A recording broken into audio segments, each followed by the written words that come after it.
I'm going to show you every Batman toy ever manufactured throughout the 60s and 70s by the great Ideal Toy Company.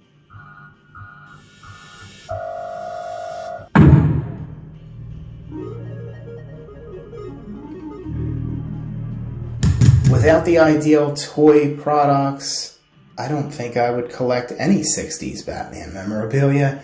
So we're going to start off with this 1966 prototype color test shot of the Batman utility belt in mock-up box. And this is what consumers got in stores.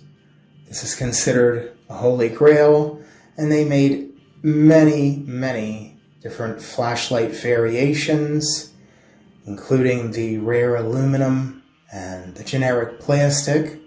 And I had to throw this in. This is a custom fantasy Green Hornet Ideal utility belt somebody made over 10 years ago. I just had to share it. I mean, it looks so cool. Now, for a deep analysis of this toy, the vintage 1966 Ideal Batman utility belt, I have a comprehensive video here on YouTube, as well as one for the Justice League of America and Batman Playsets. So if you have any questions, comment down below and I'll be glad to help. I'll drop links in the description.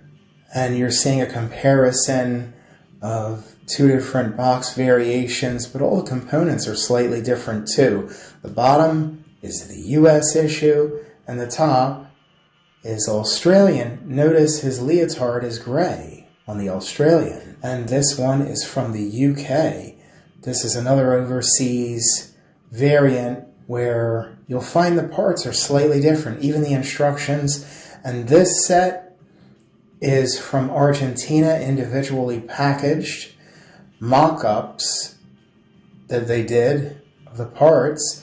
And here are some other examples. Argentinian, individually packaged flashlight, grappling hook, belt, cuffs, rang.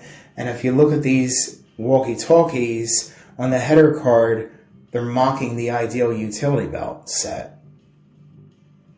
And here are the back cuffs, individually carded, with a completely different gun from the 60s, pretty rare.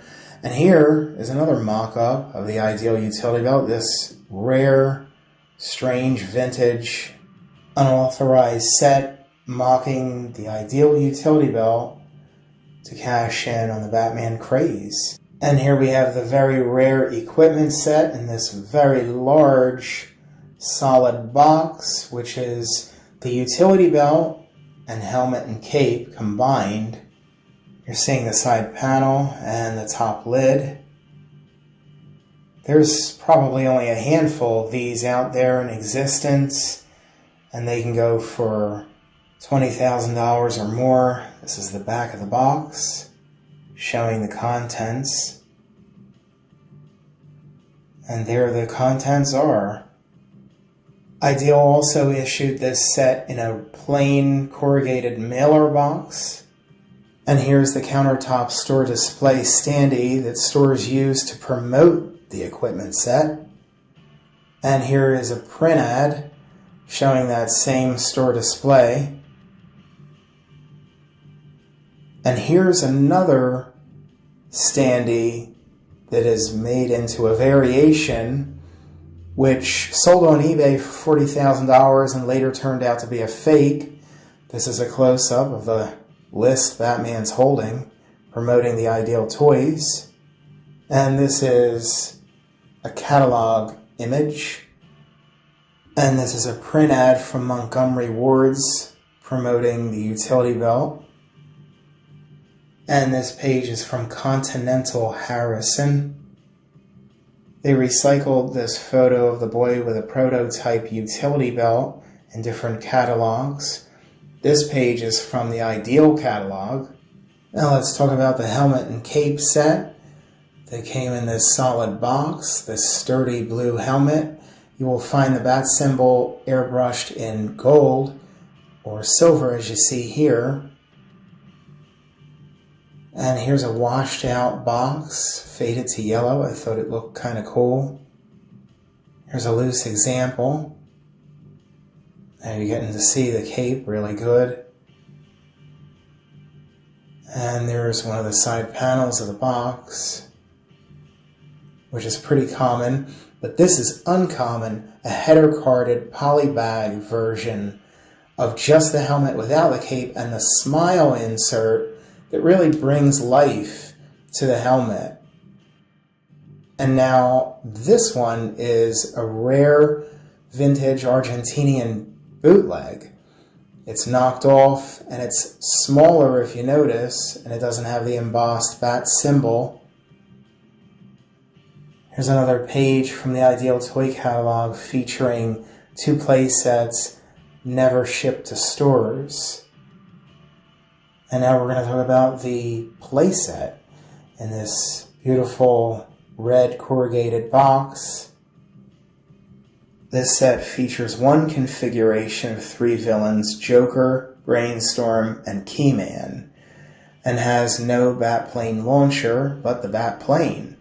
And this is the 1966 Batman and Justice League of America playset, and it does come with a Batplane launcher, Bat computer console, the same 2 vehicles, a Sanctuary Mountain, and a second configuration of 3 villains, Thunderbolt, Kaltor, and Mouseman.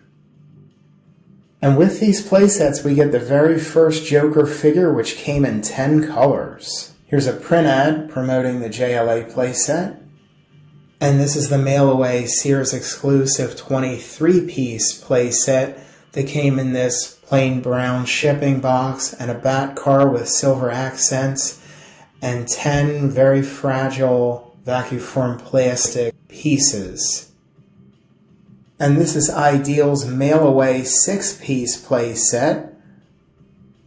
And here's an advertisement for it. It has the half figures of the dynamic duo in the Batmobile.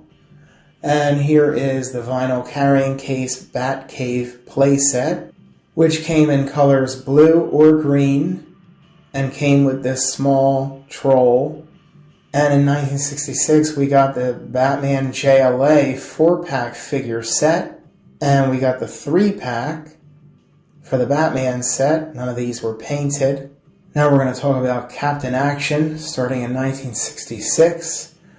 This is considered the very first Batman action figure ever manufactured. And this is a catalog page, which I love. And here we have the very first issue of the uniform and equipment set. And here's another example. Sometimes these boxes can take a beating. And in 1967, they issued this box with a lenticular flicker flasher ring. And this is Captain Action dressed as Batman. Ideal never gave him gloves, so these were provided by Wes McHugh. And here's Captain Action's solid box featuring Batman and the parachute offer box variant.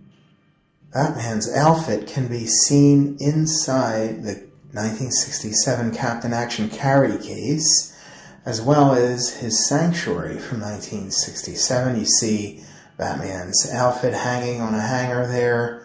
He's also featured on the outside of this Sanctuary with Spider-Man, Superman, Aquaman. There's a close-up. Now let's talk about the 1967 Action Boy Robin uniform and equipment set. Very attractive piece. Here's a nice, complete, loose example. And another one with some reproduction parts, which really looks cool. And let's talk about the 1967 Batgirl comic heroines, Super Queen's posing doll.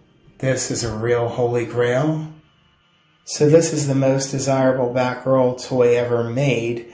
And Ideal also issued her alter ego, librarian Barbara Gordon, where you could change her hair color in this nice striped box. She was a mail-away exclusive through Sears and had blonde hair. These beautiful examples belong to the expert on these, Ray Flores. You're looking at a catalog page for the comic heroines, better known as the Super Queens. Here's the front of the Ideal catalog boasting about their playsets and puppets. And these are the 3 Batman-related puppets Ideal produced. Batman and Robin came in both vinyl and cloth bodies, and Joker only in cloth. And Joker could only be bought in the puppet theater here. And this is it, assembled. And here is Batman. There was a large find of these on header card. And his body can be light blue or a little bit darker blue. Here he is with a cloth body, which is more rare. The dark blue body is harder to find. This is a dealer catalog page showing Batman and Robin in their individual window boxes on a store display. And there's Robin in his little window box, which is pretty tough to find. There's the back of the box with Robin looking very boss. And Ideal released them together in this box. And there's the side panel. And finally the back of the box, which you'll find this graphic widely used in the 60s. And there's the rare Joker with his cloth body. I think Ideal did a bang-up job on his head sculpt. And let's talk about Inflatables. Now, they produced quite a few Inflatables throughout the 60s and 70s. We'll start off with this Batmobile in the 60s with plastic wheels. This is a tough piece. And there's the Bat Plane, another tough one. This one has like a guide string, just like this toy, the Flying Batman. Also produced in 1966. There was a small find of these. Here it is on header card, Flying Batman. And here's a Japanese toy manufacturer ripping off that concept, making a Flying Batman as well as a Flying Robin on header card. And here we have the 1966 card game, which I think is a really graphic box. And there it is inside the beautiful yellow styrofoam tray. And this is from Argentina, the Batty Enigma Plastirama variation of the card game. And they got a nice red styrofoam tray instead. And this is from the Ideal catalog. It is an unproduced prototype of the card game. And this one is from 1973. It's a rare postcard of a gorilla at a zoo with an unidentified bat vehicle wearing the Ideal 1966 helmet. And 1973 Batman play case play set. I absolutely love this toy. And there's the back of it. It came sealed with this wraparound package on the side. And we're going to be talking about more Inflatables, starting off with this large kitty size bat boat. And here we have another inflatable. This is called the Batman Surfer. Here it is in package. And it's unbelievable, but they made a Batman pool in the 70s. An inflatable pool. I mean, how cool and rare. And here we have a print ad showing one of the many different Batman inflatables. These are tubes now. This one is round.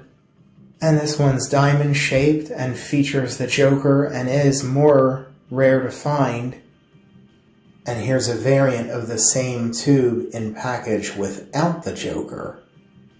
And here's one of just the Batman I showed you in the print ad with his head protruding up. And there's another package variation of the same piece. And here's the same pool ring on the alligator header card. And here's the 20-inch inflatable doll on header card. And a close-up of that header card. And here he is loose, inflated. Now Ideal never made Robin But this one really works well with Batman. Only thing is he's 30 inches tall. Here he is in the package. Looks like a vinyl costume. And here's a very rare vintage 1973 Make and Show slides featuring the Penguin from an episode of the Adventures of Batman and Robin cartoon from 1968, which took over for the 60s live-action series that was canceled that year. And this is the 1975 Shaker Maker playset. I love that box, especially with the Golden Age logo. And this is the box back. It's absolutely awesome. And these are the complete contents. And these are made up examples, professionally done, of what it might look like. If an adult does them, obviously. And these are vintage examples that a kid made up that I thought had charm. And this is the Superheroes Shaker Maker play set featuring Superman and Wonder Woman from 1979.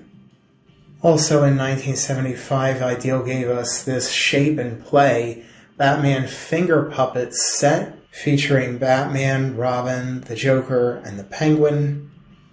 You're seeing the box back. And these are vintage salesman samples that Heritage Auctions offered years ago. And these are the head molds in blue plastic. And here are production test shots in white. And here we have the Spray and Play airbrush set featuring Batman and Robin from 1976. And here's the contents inside. And here is the refill set for the toy in this tall box. And this is the 1979 Ideal Superman Match 2 game. And it has a whole host of awesome DC characters, heroes and villains mixing together. And man, I have so many memories with my grandmother playing this back then in her kitchen on that orange and creamsicle colored vinyl seating she had. And this is also a 1979 Superstar DC and Marvel unauthorized musical TV. It is rare and can fetch over $500. This is my loose example here. And the reason I'm showing you this is because it is taken from the 1979 Ideal Mickey Mouse musical wind-up TV that you're seeing right here. It even has the same split tone. And on the back here, you're going to see the embossed Ideal logo right here. But it doesn't have this embossed logo on the unlicensed Superheroes one. Here's a boxed example of the Mickey Mouse.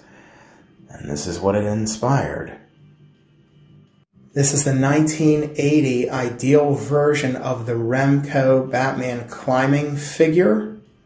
To find him in this Ideal box is harder to find him in a Remco box.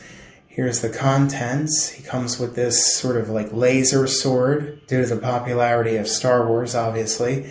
And this is the larger 12-inch energized Batman that Remco also produced for Ideal. And here they are, the side-by-side comparisons. Here's one vintage figure collectors go nuts for, but they often mistake it for either a 60s or a 70s bootleg. It is a bootleg of the Ideal 1966 Captain Action Batman, as he does have his face mask, hood, belt, and boots, but he's got a 1978 magnetic Mego jumpsuit with cape attached. And it is after 1981, after Superman 2 was out in the theaters featuring General Zod. And here is General Zod from that line. Here's the unauthorized line I'm talking about. And they even bootleg Captain Action and these characters from the Captain Action line. And here's a close-up of Robin from that line, and his tunic with cape attached, sleeves, obviously, shorts are from the 1978 Mego magnetic figure, but his utility belt and boots are from Captain Action Batman, but cast in green. I like how the bootlegger stole the circle portraits idea from the Mego bubble cards, but these are ideal Mego unauthorized mashups. Another unauthorized piece is this fan-produced 1995 Batman playset by Scooter, which there were a total of 44 offered originally, and then his prototype, I believe, was in a sturdier corrugated box. You're looking at the contents to one of the examples. And this is from 2008. This is a dollhouse size miniature utility belt. And this rare 2014 child size shirt is made by The Gap, which features artwork for the ideal utility belt, but they've replaced the back gun launcher with the Play walkie-talkie from the Remco 70s utility belts. And here's the back of the shirt mocking the ideal cape. And this is a beautiful, sturdy metal pin. And people were ripping it off in the form of these phony vintage gas station porcelain signs, which they artificially weather and age with distress. Has a cool Halloween color scheme. You can see they go to great lengths. I hope you enjoyed this study on all things Batman made by the Great Ideal Toy Corporation. I would love to hear in the comments, what is your favorite Ideal Batman toy? And don't forget to subscribe to this channel and smash that like for me. Very much appreciated.